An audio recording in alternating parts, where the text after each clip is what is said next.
Amigos, ¿qué tal? ¿Cómo están? Es para mí un placer enorme poder saludarlos una vez más a través de este espacio informativo para el hombre que hace producir la tierra. Este es el programa El Campo y hoy tenemos un programa especial. Vamos a hablar precisamente de la falta de disponibilidad de agua. Platicando con Decal, voy a platicar con el ingeniero Antonio García. Vamos a abordar el tema precisamente de la falta de agua y del cultivo del maíz. ¿Cuáles son las etapas primordiales en el que al maíz no le debe faltar agua? Ingeniero, ¿cómo estás? Quisiera que me platicaras de la importancia del agua como conductor de nutrientes para el cultivo del maíz. Muchas gracias, don Iván, te agradezco mucho. Un saludo a todo tu auditorio.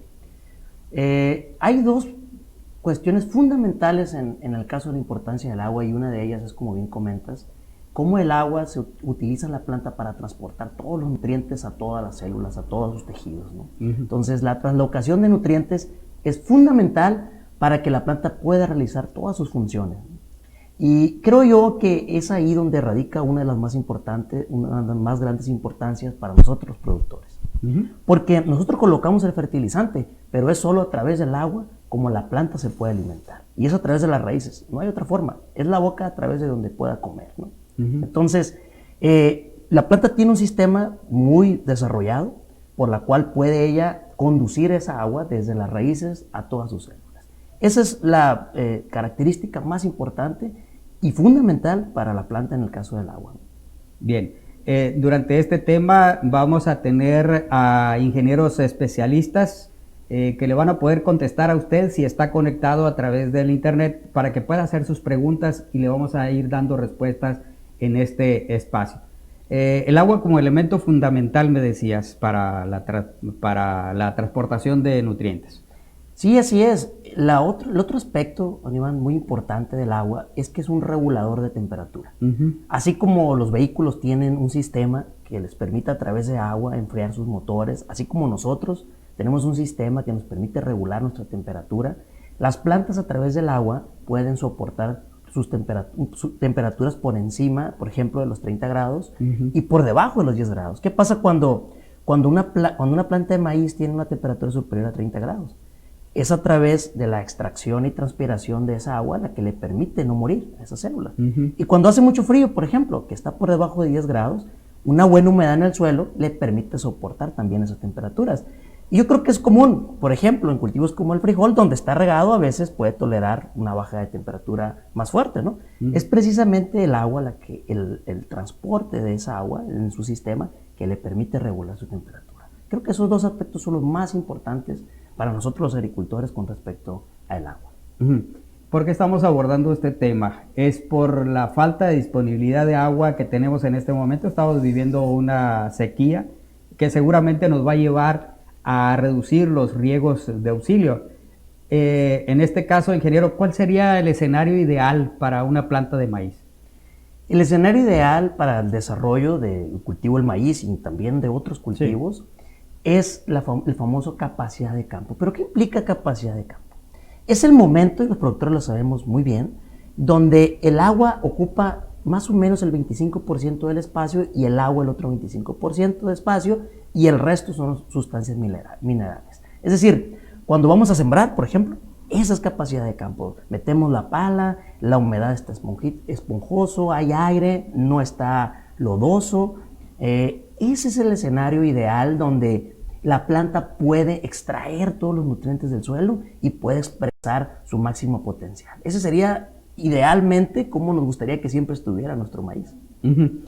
Sin duda alguna, en algunas ocasiones hay estrés por calor, estrés por frío y por falta de humedad. ¿Qué pasa cuando sufre la planta de estrés? Qué bueno que comentas ese punto, porque yo creo que es un escenario que vamos a vivir o que hemos vivido en este ciclo tan retador que tenemos con la cantidad de agua, el estrés por falta de humedad en el suelo. Lo que sucede es que la planta, al percibir de alguna forma que hay poca humedad en el suelo, lo que hace es tratar de transpirar lo menos posible. Entonces lo que se hace es, decimos en el campo, se enchina o reduce su área foliar, se arruga, por decirlo de alguna forma. Pero lo que ella está haciendo es reducir en lo más posible, recibir la mayor cantidad de sol. Si ellas pudieran caminar, te aseguro se fueran abajo de un álamo como lo hiciéramos cualquiera de nosotros, pero ellas no se pueden mover. Entonces lo que hacen es reducir su área foliar para transpirar lo menos posible. ¿Y tiene consecuencias ese estrés? Por supuesto que las tiene y las va a tener. ¿Por qué? Porque, como decíamos al inicio, la planta come siempre a través del agua. Entonces, si no puede extraer agua, ella no puede comer. Hagan de cuenta que en ese periodo la planta está a dieta, no puede comer bien. Por aquí hay una pregunta que hacen, dice, ¿qué pasa cuando la planta se estresa demasiado porque se retardaron en aplicar el primer riego de auxilio? Habrá una consecuencia ahí, la planta va a sufrir un estrés, porque como comentamos no puede comer de la manera correcta. Aquí el tema va a ser, por el tema de limitación de riegos, vamos a colocar ese nivel de estrés en donde menor consecuencia nos pueda tener. Por eso en los primeros riegos es donde hemos visto esos periodos, porque se trata de colocar ese periodo de estrés, que al parecer va a ser inevitable, colocarlo donde menos daño nos pueda ocasionar. Cuando también aplicamos un riego pesado, ¿qué pasa? También hay un estrés. Cuando nosotros saturamos el suelo con agua y no hay oxígeno, también existe un estrés. Y ese estrés es grave también. Lo que sucede es que las raíces requieren oxígeno para su desarrollo. A la falta de oxígeno, ellas mueren. Y si la boca por donde comen nuestras plantas no está funcional, pues ellas no van a poder alimentarse de manera correcta. Lo que sucede es lo siguiente, y qué bueno que comentan ese tema del estrés por exceso de humedad, porque yo siento que los productores a veces no lo visualizamos de esa forma. Decimos, es maíz, no pasa nada, déjale la tirada otras 12 horas, no pasa nada, no vayas en la noche a cambiar, no le sucede. No, sí sucede, hay un estrés. Lo que sucede es que el maíz es poco mitotero, le digo yo a los productores. Otros cultivos como el frijol son muy mitoteros, rápido expresan un estrés. Incluso hemos tenido pérdidas, yo creo que en Sinaloa hemos aprendido a regar frijoles, ni se diga hortalizas, porque hay un costo muy elevado por dar un mal riego. Pero en el maíz también existe un estrés, pero no es tan visual. Entonces yo de verdad los invito a tener mucho cuidado con el estrés por exceso de humedad, porque también siento que está sucediendo de manera fuerte, ¿no? Y hay un impacto, sí, porque igual no se puede alimentar de la misma forma en ese nivel de estrés. Bueno, vamos a ir a una primera pausa y vamos a regresar enseguida para que nos platiques, ingeniero, cuánta agua requiere el cultivo de maíz y en este caso, como tenemos poca disponibilidad de agua este año, ¿qué hacer para no tener tanta pérdida de rendimiento? Vamos a los mensajes y regresamos enseguida.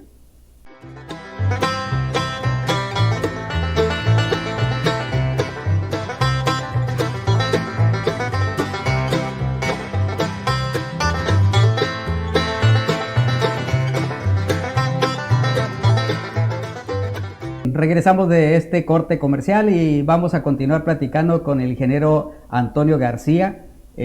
Pues estamos hablando del tema del agua, un tema ahorita crítico porque las presas se están prácticamente vaciando y si no hacemos un uso eficiente del agua, quizás tengamos problemas al cierre del cultivo. Bien, abordando precisamente este tema, ingeniero, ¿qué requerimiento de agua tiene el cultivo del maíz principalmente?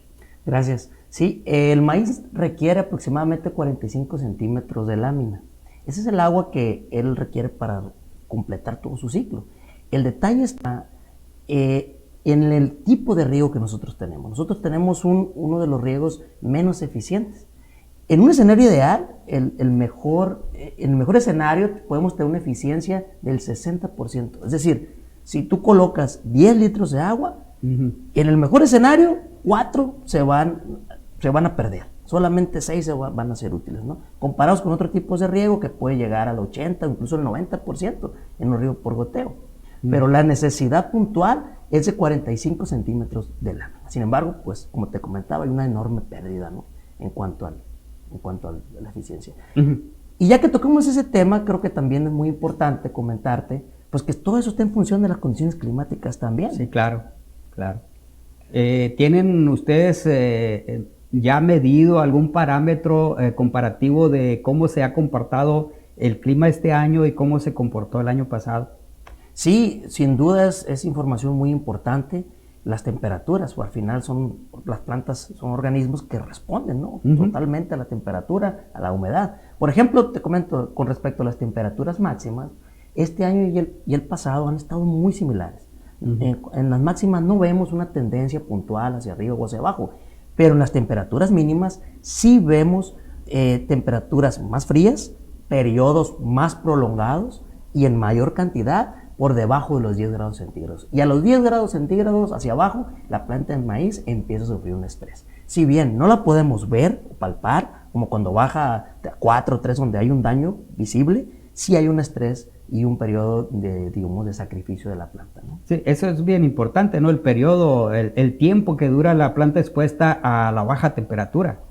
Incluso también, ingeniero, cuando hay cambios de temperatura, de que por ejemplo amanecemos a 15 grados centígrados a las 6 de la mañana, de 6 a 7, 15 grados centígrados, y de repente a las 8 ya estamos a 20 grados centígrados, un cambio muy brusco de temperatura, ¿no? Hay un desajuste metabólico ahí en la planta, ¿no? Sí, por supuesto. Y los niveles de agua, en este caso, abordando el tema, son fundamentales para que la planta pueda ajustar esos cambios. Como lo platicábamos, es un regulador de temperatura muy importante. Y si hay un estrés hídrico, le va a costar regular esa parte a la planta, ¿no? Por aquí hay una pregunta, ingeniero. Precisamente cuando hay un desajuste en la temperatura, o sea, lo que mencionaba ahorita, ¿en qué etapa causa mayor efecto en la planta? Sí, en floración y en llenado de grano, son etapas muy críticas, donde cuando la temperatura o la falta de agua le permite un estrés, el impacto en rendimiento será muy, muy importante. Bien. ¿Qué algo más me pudieras platicar al respecto de precisamente del comportamiento del clima este año? Vemos, por ejemplo, que fue un año muy seco, que precisamente por eso estamos platicando del tema del agua, porque tuvimos un verano de los más secos que tenemos registro nosotros, y también durante el ciclo, porque el año pasado nosotros estimamos que cayeron alrededor de 250 milímetros, hablando de octubre a la fecha que estamos ahorita. Pero en este año apenas acumulamos 50 milímetros y por supuesto cada zona tuvo una precipitación distinta, pero te estamos hablando de que cayó una lluvia, cuando el año pasado, de octubre a la fecha, nos cayeron 5 o 6 lluvias regulares, ¿no? Aquí hay una pregunta que quizás parezca tonta, pero a lo mejor alguien por ahí tiene esta duda. Cuando hay un periodo de lluvias previo a la siembra, o sea, un ciclo de lluvias normales, el manto freático se recarga. Cuando hay una sequía, el manto freático está prácticamente seco, pero nosotros manejamos una lámina de riego para el caso del maíz, ahorita la mencionabas. ¿Es igual, aunque esté el manto freático más bajo? Fíjate que nos enfrentamos a ese escenario y nos dimos cuenta este año, y seguramente los productores que nos están viendo ahorita se dieron cuenta. Los ríos de asiento utilizamos prácticamente el doble, si no el triple de agua para saturar el suelo. La realidad es que el manto se fue hacia abajo y llegar al punto de saturación para los ríos de asiento fue muy difícil, tardado. De hecho, por eso se alargó el ciclo, por eso las fechas de siembra, hay muchos meses chicos, precisamente porque los riegos tardaron quizá el doble o el triple de tiempo, precisamente por lo que comentas, la cantidad de agua. Y en los momentos de precipitaciones que se presentaron, ¿cómo lo ves tú? Fíjate que nos cayó una lluvia, ustedes lo recordarán bien, en enero.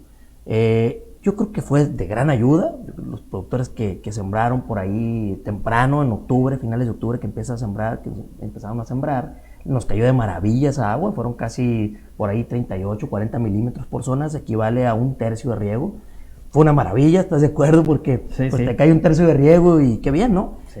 Por ahí en las fechas óptimas también nos ayudó mucho, estábamos en cierre de cultivo, y en las fechas tardías pues estaban chicos los meses. Yo creo que fue una lluvia, pero muy buena, que nos ayudó mucho, fue un tanque de oxígeno prácticamente. Sí, sin duda alguna la empresa que ustedes representan está trabajando en generar información, recopilar datos y ponerlas a disposición de los productores. Algunos productores pues no saben de esto, por eso este programa y por eso la invitación a que ustedes participen con sus preguntas. El equipo técnico de esta empresa va a estar contestando sus preguntas, porque ahorita ustedes en este momento están viviendo la falta de agua en campo, el comportamiento del cultivo y los cambios de clima. Afortunadamente ahorita hemos estado con un clima fresco, ¿no? Todavía es agradable el clima, pero sin embargo, si quisiéramos sacrificar un riego de auxilio, ¿cuál sería la etapa menos crítica o que causaría menos daño o impacto en el rendimiento? Sí, yo creo que es un escenario que todos los módulos y todos los productores prácticamente en el estado estamos viviendo. La situación de que nos dicen, ¿sabes qué? Hay un riego menos. Y eso es algo que nos cuesta asimilarlo como productores, porque sabemos que sacrificar un riego implica perder dinero. Y va a implicar perder dinero en el lugar donde lo pongas ese sacrificio. Ahora, lo importante aquí es colocarlo en la etapa en la que menos daño te puede ocasionar a tu rendimiento, que al final lo que queremos es rendimiento. Exacto. Entonces, ¿en dónde colocar ese estrés? Porque al final esa falta de riego se va a convertir en un estrés, como lo platicamos hace poquito, y va a ser un estrés por falta de agua. El periodo de menor impacto de un estrés es hasta antes de la espiga, antes de aparecer el espigamiento. Por ahí lo que le llamamos nosotros B4, B7, es decir, 7 hojitas verdaderas, al cierre de cultivo, para decirlo de manera más práctica, más adelantito. Ahí vamos a tener que someter, o tuvimos que someter este año, el periodo de estrés. Sacrificar ese riego que podemos ahí para darle la cantidad de humedad en las etapas donde nos pueda costar una mayor cantidad de rendimiento. Por ejemplo, el primero sí, riego. el primer riego, esa etapa vegetativa después del cierre de cultivo, ahí necesitamos haber colocado el periodo de estrés, que no es por gusto, pero que lo tenemos que hacer. Y el costo de ese periodo puede andar entre el 10 y el 15% de tu rendimiento. Pero si ese periodo lo programamos mal y nos lo llevamos a floración, nos puede costar hasta el 40 o el 50% de nuestro rendimiento si el periodo de estrés o de castigo, como le llamamos nosotros, lo llevamos a floración. Interesante. De verdad que sí es muy interesante saber colocar el riego en el momento oportuno para reducir lo que es el impacto en el rendimiento, ¿no?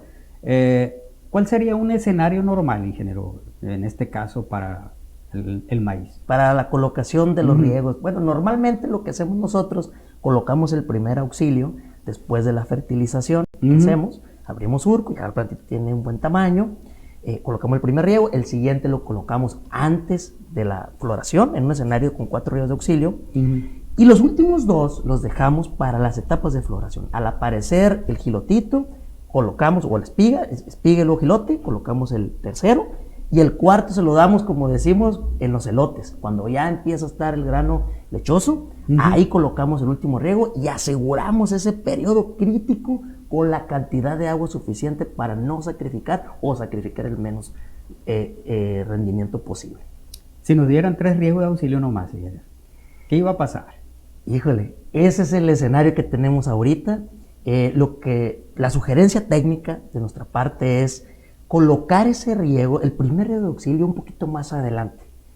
Y ni modo, colocar un periodo de estrés en la planta, en esa etapa de más chica desarrollo, desplazamos el primero a una etapa más avanzada y dejamos los otros 2 riegos para las etapas de floración. Es decir, el primero de auxilio lo extiendo un poquito, por decir B8, B9, o sea, cuando ya empieza a pegar el estirón la planta, y los 2 riegos restantes lo damos el primero cuando empieza a aparecer la floración masculina, es decir, la espiga, y el tercero lo dejamos para cuando el grano esté lechoso. Y con eso aseguramos el llenado del grano, ¿no? Bien, programa Platicando con Decalb.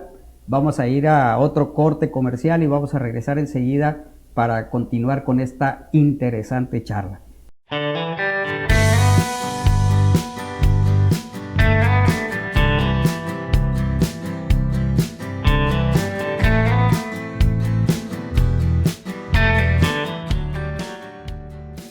Bien, vamos a continuar con esta entrevista con el ingeniero Antonio García, Platicando con Decalb. Es una sinergia que estamos haciendo el programa El Campo y la empresa Decalb para llevarle a ustedes conocimiento, experiencias ya probadas en campo para que usted pueda aplicarlas y tenga los mejores resultados. Porque recordemos que ya pasamos por una sequía tremenda. donde se nos hicieron varias sugerencias, incluso hasta forrar los canales con plástico para eficientar el agua. Y hoy estamos regresando otra vez a un problema de falta de agua para sacar adelante nuestros cultivos. Y precisamente quisiera, ingeniero, que en este último bloque me platicaras qué herramientas hay a la mano para eficientar el uso del agua. Sí, como decía una persona que yo conocía hace tiempo, me decía, en la abundancia hay mucho desperdicio y en la escasez tenemos que basarnos en la eficiencia. Yo creo que es el caso. Hay algunos aspectos prácticos que me gustaría comentar y aprovechar el foro, obviamente. Lo primero que yo les sugiero, y yo sé que quizás sea lo más complicado y lo más costoso, pero sí quisiera puntualizarles la importancia de la nivelación del predio. Yo creo que invertir en una nivelación, yo sé que también es difícil, luego los terrenos son rentados y no podemos hacer una inversión de ese nivel, pero en lo posible hay que hacer el esfuerzo. Nivelar un predio te va a dar una uniformidad en tu riego que te va a corresponder con rendimiento y tu inversión se va a regresar en un mediano plazo. ¿Qué sucede? Lo que sucede es que la planta sufre menos estrés, menos periodos, como tiene una caída prolongada y no existe saturación, no hay ni periodos de estrés, ni por falta ni por exceso. Entonces la planta se puede desarrollar lo más cercano a capacidad de campo y nos paga con rendimiento, ¿no? Hablábamos también de las tiradas que se tienen que hacer para eficientar el agua.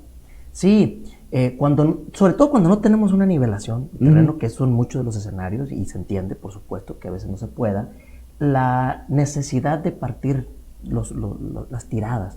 Es un caso curioso, el caso del maíz, porque, como platicamos hace rato, como el efecto no es muy visual, los estrés del maíz, creemos que no pasa nada, pero sí pasa. Lo ideal es no tener tiradas más allá de 250 metros. Nuestras parcelas generalmente tenemos largos de 200 o de 500. En el caso de las tiradas a 200, creo que todavía es una distancia, no sería lo ideal, pero creo que es una distancia todavía apropiada. Yo creo que en la mayor oportunidad la tenemos en los predios donde tenemos tiradas a 500 metros y pudiéramos hacer 2 tablas de 250. Lo que sucede es que los periodos de estrés, imagínense, pones tu tirada en los primeros 100 metros, ¿cuánta agua, cuánto tiempo dura esa planta sin oxígeno abajo? Es un periodo de estrés donde la planta no puede comer. Aunque está el fertilizante ahí, aunque está tu dinero invertido ahí abajo, la planta no puede tomar el agua y no puede tomar el nutriente. En cambio, partimos en nuestra tabla y ese periodo se acorta. Entonces, por un lado tenemos la desventaja de que pues tenemos que sacrificar una fracción de nuestro terreno, y pues también tiene un costo operativo, ¿no? Porque luego viene el tema operativo, son 2 tablas, ocupo más gente, más equipos, se entiende esa parte, pero tenemos el beneficio. Pero de cierta manera se compensa, ¿no? Porque si la planta no va a poder absorber los nutrientes del suelo porque está saturado el suelo y ahí hay una pérdida de rendimiento. Y si cortas la tabla, pierdes plantas, pero quizás haya un equilibrio o que haya un mayor rendimiento porque tienes una eficiencia en la distribución del agua. Sí, totalmente. Te aseguro que es rentable. Yo se los aseguro, lo hemos medido, es rentable. Y por ejemplo, volteamos a otros cultivos. ¿Qué pasó con el frijol? Aprendimos a hacer tiradas cortas, ¿no? Sí. Y vimos que es rentable. Sí, sacrificas y pierdes y es más trabajo y regamos de día. Pero la planta te agradece en el sentido de que ese periodo de estrés te lo regresa con rendimiento. Te aseguro que en el maíz ocurriría lo mismo y ocurre lo mismo, ¿no? Excelente. Los surcos de riego, ¿cómo hay que hacerlos? Es muy importante que tengamos un buen surco. Sobre todo, otra vez, si no tenemos un predio nivelado, tiene que existir una buena conducción del agua. ¿Qué sucede, don Iván? De repente cultivamos o fertilizamos y aprovechamos para abrir surco. Sí. Le damos prioridad a la colocación del fertilizante. Se entiende porque pues es muy costoso, ¿verdad? Sí. Y de repente desatendemos la formación del surco. Pero es muy importante la formación del surco. Yo le sugiero siempre al productor, si tienes que pagar otro pase del tractor para asegurar la formación de un buen surco, hay que hacerlo, hay que invertirlo, porque otra vez, la planta come a través del agua. Y si no hay una buena conducción del agua, la planta se va a estresar por falta, por exceso, y aunque tú hayas colocado todo el fertilizante, ahí donde va, la planta no se lo va a poder comer. Entonces, es muy importante que haya un buen surco. para que se pueda conducir, sobre todo si no hay una nivelación en el predio, ¿no? Muy bien. Pues amigos, estamos llegando al final de esta entrevista, esta plática, una charla con Decal, con los técnicos. Recuerden que el foro está abierto para que ustedes puedan hacer sus preguntas, incluso después de terminado el programa, ustedes pueden volverlo a ver, hacer sus preguntas y los técnicos van a estar dispuestos para contestar, para darles sus respuestas. Algo que me quisieras agregar, ingeniero, que se nos haya quedado por ahí, no sé, que no te haya preguntado. A veces cuando abrimos este espacio para el cierre surgen buenas respuestas. Sí, yo quisiera puntualizar algunos aspectos que me gustaría que nos lleváramos todos. Primero, pues reafirmarles que el agua es fundamental y ustedes lo saben, lo han vivido, pero por dos aspectos. En primer lugar, la planta come a través del agua y es la única vía que le permite alimentarse. Entonces, periodos de estrés son terribles para ella, porque ella come a través del agua. Por otro lado, el agua nos ayuda a regular la temperatura en las plantas y creo que es algo práctico que el productor debe de tener y ese conocimiento tener a la mano, ¿no? Por otro lado, comentarles también que pues, la eficiencia, como ustedes lo saben, del riego por gravedad es en los mejores casos del 60%. Ojalá algún día podamos migrar a otros tipos de riego más tecnificados, ojalá y los rendimientos sigan en ascenso como hemos venido desarrollando materiales cada vez mejores y podamos migrar, ¿por qué no?, a riegos más eficientes. Creo que nos pudiera ayudar bastante.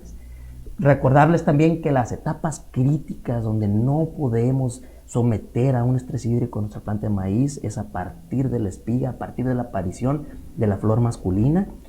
Al aparecer la espiga y hasta el grano lechoso, son periodos críticos en los cuales tiene que estar nuestra planta bien, con cantidades suficientes de agua para no sufrir estrés, porque de no ser así las consecuencias pueden ser terribles.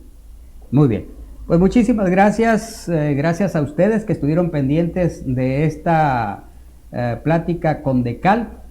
Los invitamos para que estén pendientes porque seguramente va a haber otras más de interés. Son charlas técnicas donde usted puede adquirir conocimiento, algunas cosas que usted no sabía, quizás aquí se las despejamos y si usted tiene algunas dudas, pregunte.